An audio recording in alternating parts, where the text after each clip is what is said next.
Assalamualaikum warahmatullahi wabarakatuh. Para petani sawit sahabatku, apa kabar? Semoga kalian selalu dalam keadaan sehat walafiat. Amin. Dan masih tetap terus semangat teman-teman, meskipun akhir-akhir ini kita lesu karena harga TBS mengalami tren penurunan atau tren negatif.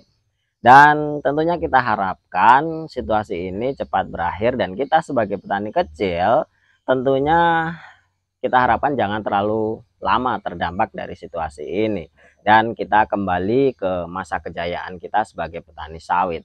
Dan tentunya teman-teman, kita kan ya ingin mengumpulkan pundi-pundi dolar yang banyak, namun ketika hasilnya kita menghadapi situasi ini ya tentu membuat kita itu sesak napas karena kebutuhan kita juga masih tetap ada dan penghasilan kita sedikit menurun. Namun teman-teman, sebenarnya hal ini bisa kita antisipasi dengan cara yaitu meningkatkan hasil produktivitas perkebunan kita. Dan tentunya sering kita dengar bahwa dalam 1 hektar itu bisa menghasilkan hingga 3 ton per bulan. Dan apakah itu benar teman-teman? Apakah kita bisa mencapainya? Sedangkan yang kita hadapi atau kita rasakan untuk saat ini dalam satu kebun kita, 1 hektar kita itu ya tidak bisa menghasilkan seperti itu. Apakah itu hanya mitos atau itu hanya iming-iming dari penjual benih unggul atau penjual benih, produsen benih, sehingga mereka memberikan gambaran dalam 1 hektar itu bisa 3 ton per bulan, itu hanya untuk menarik pembeli atau itu memang bisa benar-benar terjadi.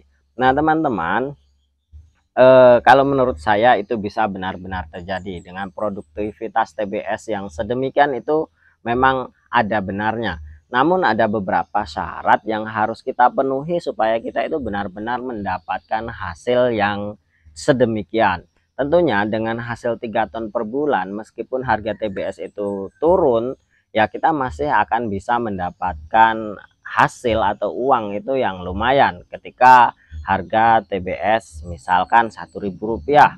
Terus kita mendapatkan 3 ton dalam 1 bulan. Tentunya kita masih bisa mendapatkan 3 juta rupiah dalam 1 hektarnya. Nah, itulah teman-teman sebenarnya yang akan saya bahas di sini.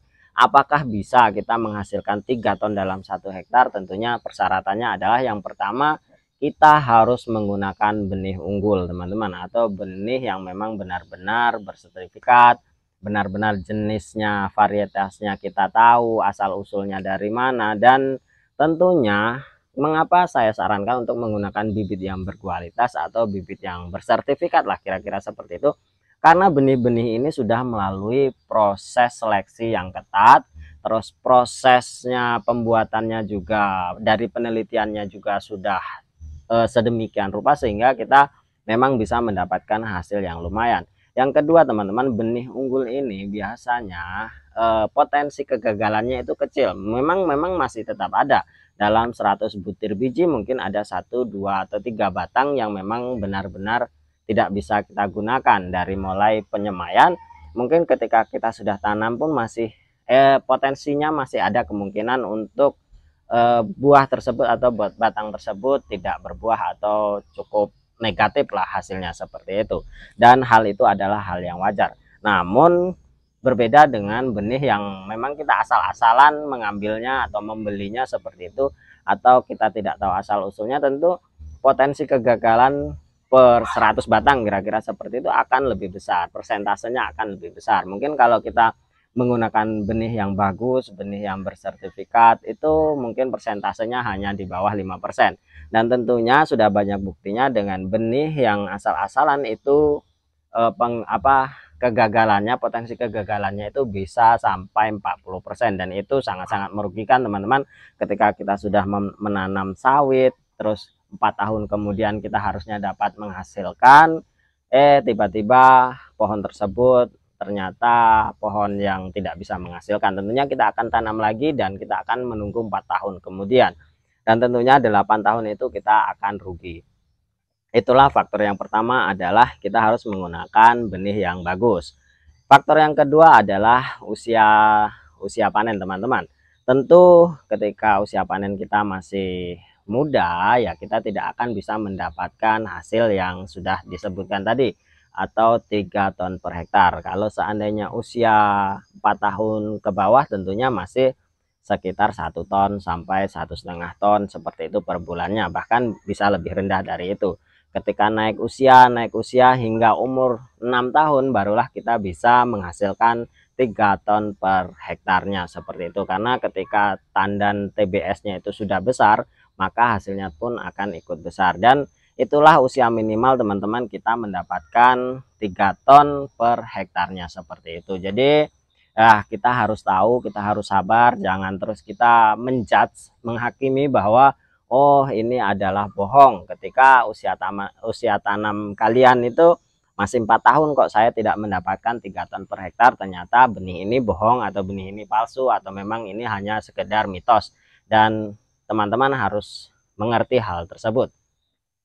Terus yang ketiga, faktor ketiga adalah faktor pemupukan teman-teman. Ketika kalian menanam atau berkebun kelapa sawit tanpa melakukan pemupukan, meskipun benih unggul, meskipun usia tanam sudah mencukupi, namun kalian tidak melakukan pemupukan yang baik dan benar, tentunya hal tersebut tidak bisa kita dapatkan. Dan tentunya pemupukan yang baik dan benar itu tidak hanya sekedar kita memberikan pupuk sekian-sekian, tidak, namun rotasi, tata caranya, serta pengetahuan-pengetahuan lain tentang pemupukan harus kalian pelajari. Dan perawatan yang penting juga teman-teman, pelajari cara pruning, pelajari cara kastrasi dan lain sebagainya, itu harus benar-benar kita kuasai sebagai petani sawit. Karena kita sebagai petani sawit sekarang ini harus dituntut lebih cerdas, supaya kita itu mendapatkan hasil yang maksimal seperti yang kita harapkan.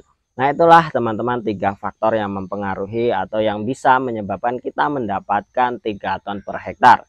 Dan tentunya teman-teman bisa lihat diri kalian sendiri apakah sudah melakukannya. Dan tentunya kalau memang kalian sudah memenuhi 3 syarat tersebut, ya kalian pasti akan mendapatkan hasil yang kalian harapkan. Mungkin hanya ini sharing kita hari ini teman-teman. Terima kasih atas atensinya. Wassalamualaikum warahmatullahi wabarakatuh.